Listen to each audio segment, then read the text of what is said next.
സഊദിയിലെ അൽ Qasem പട്ടണത്തിൽ ഒരു വലിയ ഈത്തപ്പനത്തോട്ടമുണ്ട്.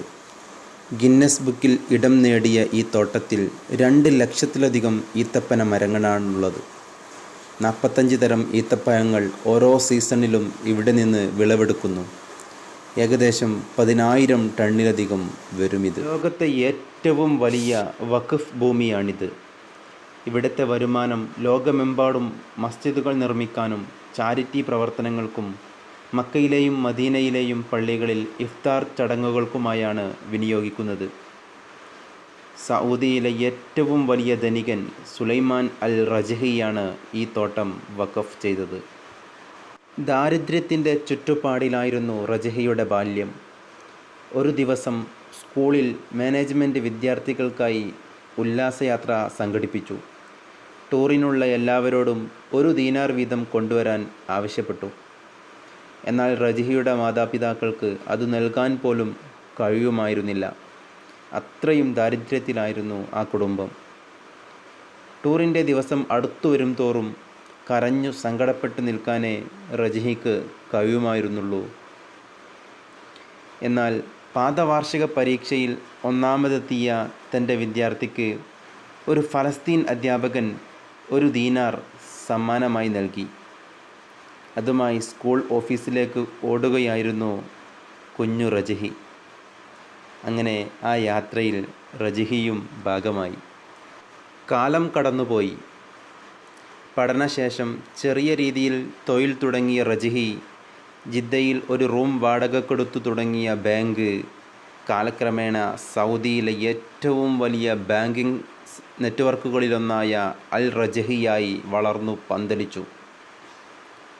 തൻ്റെ ആ പഴയ അധ്യാപകനെ തേടിയിറങ്ങിയ റജഹി കണ്ടത് ജോലിയിൽ നിന്നും വിരമിച്ച് വീട്ടിലെ സ്റ്റൗ കത്തിക്കാൻ പോലും വെട്ടമില്ലാത്ത റൂമിൽ കഴിയുന്ന ആ അധ്യാപകനെയും കുടുംബത്തെയുമാണ്. ഞാൻ നിങ്ങളുടെ ഒരു കടക്കാരനാണ്, റജഹി അധ്യാപകനോട് പറഞ്ഞു. ദരിദ്രനായ ഈ താൻ എന്താണ് നിനക്ക് കടം തന്നത് എന്നായിരുന്നു അധ്യാപകൻ്റെ ചോദ്യം.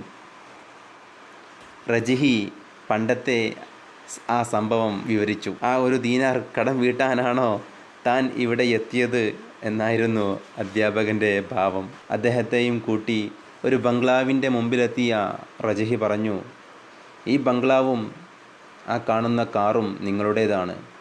ഇനി മുതൽ നിങ്ങളുടെ എല്ലാ ചെലവുകളും എൻ്റേതു കൂടിയാണ്. ആനന്ദക്കണ്ണീരോടെ നിൽക്കുന്ന ആ അധ്യാപകനോട് റജഹി പറഞ്ഞു, നിങ്ങളെന്ന് ആ 1 ദീനാർ തന്നപ്പോൾ എനിക്കുണ്ടായത് ഇപ്പോൾ നിങ്ങൾക്കുണ്ടായതിൻ്റെ ഇരട്ടി സന്തോഷമാണ്.